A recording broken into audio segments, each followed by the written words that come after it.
children, today I will explain to you the following topics of chapter 5th of history named crafts and industries. And the topics are the decline of Indian textiles. The second topic is the decline of the Indian industry. Third topic is industrialization of India in the 19th century, and last topic is cotton mills come up.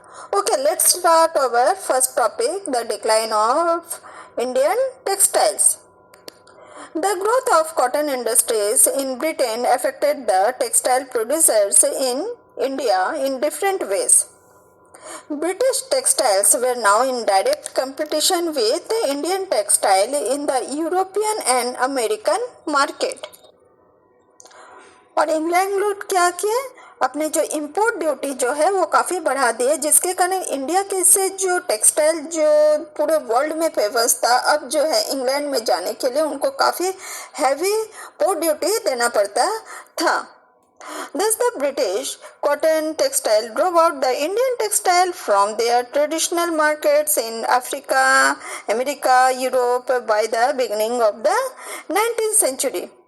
तो इसका result क्या हुआ, thousand of viewers जो है वो unemployed हो गए थे इंडिया में, और बंगाल का कंडीशन और ख़राब था, उधर के वीवर्स का कंडीशन और ख़राब था, क्योंकि रूरल एरिया में जो औरतें थी वे अपने जीविका जो चलाती थी वे कॉटन का स्पिनिंग करके अपना जीविका चलाती थी, जो कि अब नहीं हो रहा था, जिसके कारण वे जॉबलेस हो गए थे.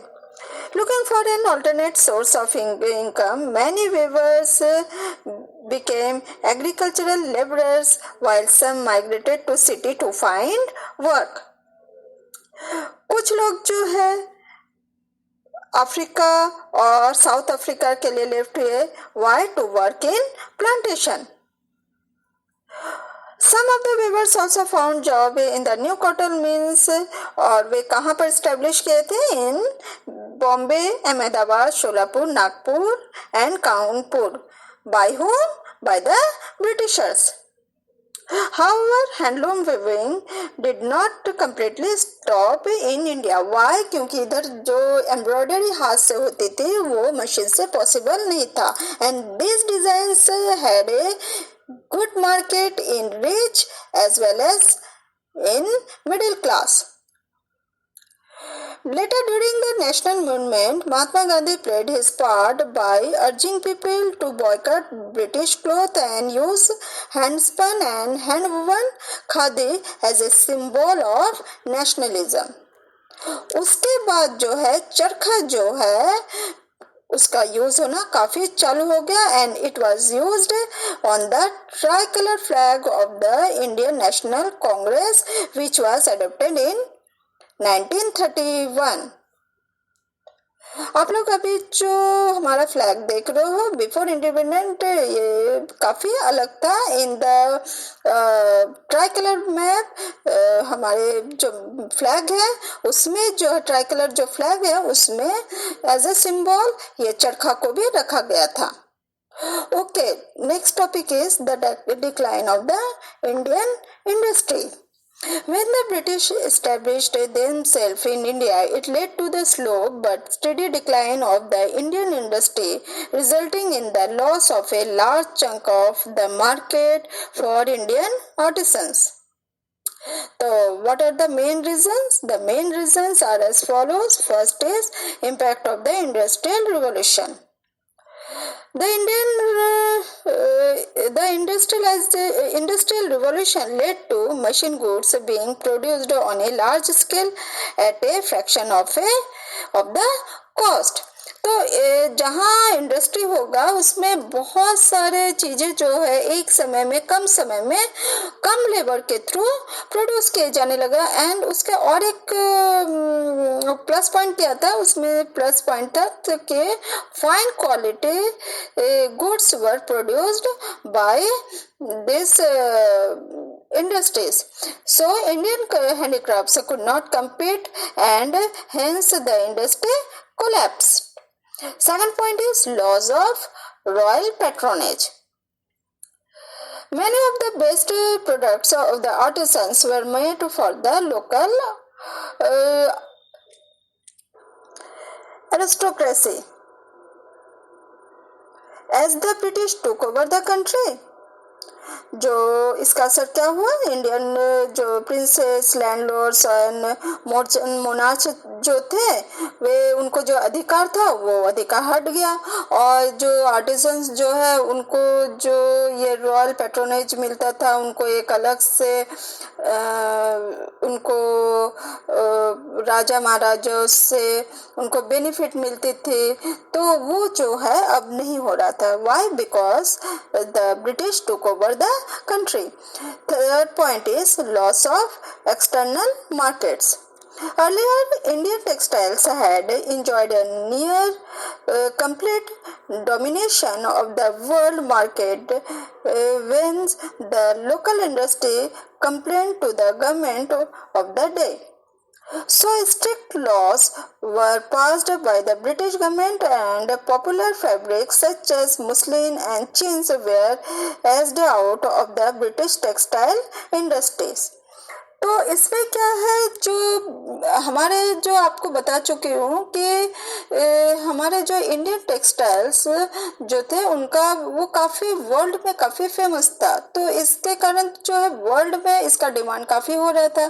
तो इसके कारण जो ब्रिटिश गवर्नमेंट ने जो है उसने एक लॉ पास किया जिसमें ये बोला गया कि जो इंडियन जो टेक्सटाइल है specially the muslin and change उनको जो है देश में इंपोर्ट नहीं किया जाएगा. तो क्यों? क्योंकि जो लोकल जो है टेक्सटाइल को बढ़ावा देने के लिए, जिसके कारण इसका भी असर जो है हमारे इंडियन टेक्सटाइल पर पड़ा.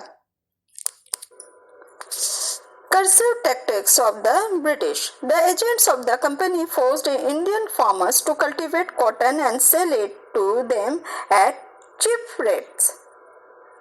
Weavers were compelled to register with the company, after which they were not allowed to work for anyone else or for themselves as well. तो इसे क्या है, जैसे इंडियन वीवर्स को ब्रिटिशर्स लोग जो है कंपनी जो है वो फोर्स करते थे कि उनके अंडर में काम करे, और जब इंडियन फार्मर्स और इंडियन वीवर्स जब उनके बातों को मान लेते थे तो उनको एक पेपर में साइन करना पड़ता था कि वे लोग further they will not work with any company और एनी फॉर एनीवन. तो इससे क्या हुआ, उनको अपने सामान जो है चीप रेट में जो है ब्रिटिशर्स को बेचना पड़ता था, कंपनी को बेचना पड़ता था. तो देयरफॉर ऑल्सो उनके जो कंडीशन जो है वो काफ़ी खराब हो गए. Next point is indifference of the British masters. When the artisans in Britain were laid off by industrialization, the government made effort to absorb them in the new factories which were being built. But no such provisions were made for the laid off Indian artisans. जब industrialisation हुआ तो Britain में जब उनके देश में industries खोला गया तो उधर के लोगों को तो काम दिया गया, बट इंडियन जो आर्टिसंस, इंडियन वीवर्स जो हैं उनको उस हिसाब से उनको काम नहीं दिया गया, जिसके कारण also the conditions of viewers became poor. Okay, our next topic is industrialization of India in the 19th century. The British did not encourage industrialization in India as it would become a competition for the British industry. But 1857 and the subsequent feelings of nationalism changed all that. The Famine Commission of 1880 strongly recommended the setting up the industries so as to reduce the pressure on agriculture. तो 1857 के पहले देश में बहुत बड़ा अकाल आया था, जिसके कारण देश की हालत तो खराब थी, लोगों की हालत तो खराब थी, ऊपर से गवर्नमेंट पर भी इसका प्रेशर आने लगा. तो जिसके कारण एक कमीशन इस्टेब्लिश किया गया इन 1880 में, जिसमें कि ये बोला गया कि इंडस्ट्रीज को और स्टैब्लिश करने और ज़्यादा से ज़्यादा लोगों को उसमें काम दिया जाए, जिसके कारण जो एग्रीकल्चर पर, क्योंकि that time the maximum people were dependent on agriculture, तो उस पर प्रेशर कम पड़े। Lord Curzon set up a separate department of commerce and industries in 1905. The Swadeshi movement of Mahatma Gandhi also gave a fillip to the industrialization of India. As India lacked both the modern means of transport and communication prerequisite for modern industry, तो उसके लिए क्या किया Britishers लोग ने railway line, roads, पक्के road बनाना चालू किए, किसके कारण, जिससे कि रॉ मटेरियल्स और फिनिश गुड जो है एक जगह से दूसरे जगह में कम समय में ले जाया जा सके। Post and telegraph were introduced to speed up communication, and steam navigation on the riverway was developed. तो पोस्ट एंड टेलीग्राफ को भी स्टैब्लिश किया गया, जैसे कि कम्युनिकेशन इजी हो, और स्टीम नेविगेशन स्टार्ट किया गया रिवर में दिशा दिखाने के लिए। तो ये डेवलप किया गया, जिसके कारण उनका जो ट्रेड है वो विद इन कम समय में ज़्यादा से ज़्यादा हो। Initially, the British money was invested in factories and mining industry. Cotton mills came up in Kanpur and jute mills in Calcutta. क्योंकि कॉटन के लिए बेस्ट जो क्लाइमेट है वो महाराष्ट्र में है, जूट के लिए जो है कलकत्ता में है, followed by metal works, coal mines and oil wells. This gave a fillip to the subsidiary industries which were generally run by Indians. तो ये जो establish किया गया, तो उसके जो दूसरे उससे जो प्रोड्यूस के बाद जो बचते हैं उससे रिलेटेड इंडस्ट्रीज जो है इंडिया में जो चालू किया गया वो जनरली इंडियन के द्वारा किया गया। In the midst of all this, World War I broke out, which compelled the British to start factory in India. Hence, the first large-scale industries were set up in the middle of the 19th century in Bombay and elsewhere. जब इसी बीच world war first start हुआ, तो world war first start होने के बाद जो है Britishers लोग सोचे कि अब उनका देश का कंडीशन तो खराब हो गया है, तो उन्होंने फिर जो है इंडिया में जो है अपने इंडस्ट्री सेटअप करना चालू किया। And first industry it was set up by British which was in Bombay, और मेन बॉम्बे था, फिर दूसरे जगह में भी सेट किया गया। Some such important industries which came up were cotton, jute, coal mining, sugar, iron and steel, paper and leather. Okay, next our topic is cotton mills come up. From the early 18th century, Bombay had been an important center for the export of raw cotton. Why? क्योंकि वो जो है समुद्र के किनारे था, और you know that time textile जो है काफ़ी इंडिया का फेमस था, it was world wide famous. तो क्या है, और कॉटन के लिए बेस्ट जो क्लाइमेट एंड बेस्ट जो सॉइल था वो महाराष्ट्र में था, और बॉम्बे जो है पोर्ट सिटी था, तो इसके कारण जो है इम्पोर्टेंट सेंटर था. It was also located close to the vast cotton growing region and supply to raw material was easy for the new cotton textile mill. Not surprisingly, the first cotton spinning mill was set up here in 1854. By 1900, there were over 84 cotton mills in Bombay. 84 cotton mills 1900 के आते आते setup हो गया था. Many of the mills were established by Parsi and Gujarati businessmen who had made money through thriving opium trade with China. तो ये जो मुंबई में जो कॉटन मिल्स जो इस्टेब्लिश किया गया, जो उनमें से मैक्सिमम जो है पारसी और गुजराती लोगों ने किए थे। क्यों? क्योंकि वे लोग जो है काफ़ी ब्रिटिशर्स के लिए ओपियम को उगाए। ओपियम मीन्स जो है जो अफीम की खेती की, तो अफीम की खेती से उन लोग काफ़ी लाभ कमाए थे।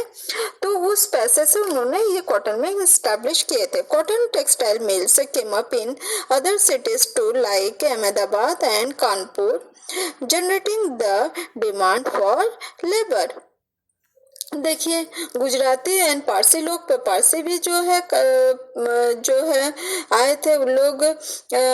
तो अहमदाबाद इन गुजरात, और Kanpur is also in Maharashtra.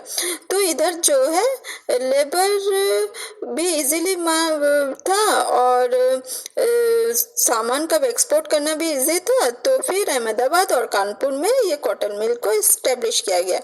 There was a rush from the countryside as thousands of poor peasants, artisans, and agricultural laborers migrated to the cities. Although the condition of the weavers and artisans were worst in village side, in rural side, तो इन लोग क्या किए, उन लोग migrated हो रहे थे। कहाँ पर? शहर में हो रहे थे। वाई? फॉर जॉब के लिए, जॉबलेस हो गए थे तो जॉब के लिए हो रहे थे। तो बहुत सारे पीजेंट, आर्टिसन, एग्रीकल्चर लेबरर्स जो है, जैसे ही सुने कि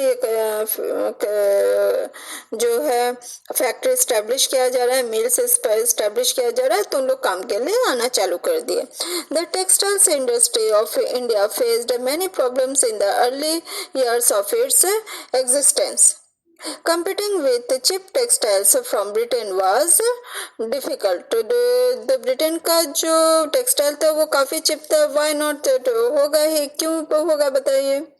बिकॉज ऑफ इंडस्ट्रियलाइजेशन, क्योंकि इंडस्ट्रीज में बन रहे थे इन बहुत कम समय में, इन लार्ज अमाउंट में लोग प्रोड्यूस कर रहे थे। एंड इन और लेबर की भी संख्या कम थी, और उनके माल सामान चूँकि मिल में बन रहे थे, तो जो कपड़े की क्वालिटी भी थी वो काफ़ी फाइन थी। The governments of most of the European countries promoted industrialisation by levying heavy import duty. The colonial government in India did not provide any such protection to local textile industry. जो colonial जो government थे India के, जो कि England में और उधर हो रहा था कि उनको आर्टिसंस और वीवर्स और मिल मालिकों को प्रोटेक्शन मिल रहा था, पर इधर कॉलोनियल जो गवर्नमेंट थे वो इंडियन आर्टिसन, इंडियन वीवर्स को कोई प्रोटेक्शन नहीं दे रहे थे। It was only during the First World War that the Indian cotton textile industry got the first major boost. During this period, textile imports from Britain declined and Indian factories were given the order to supply cloth for the military. Okay, children, I think you have understood up to this part.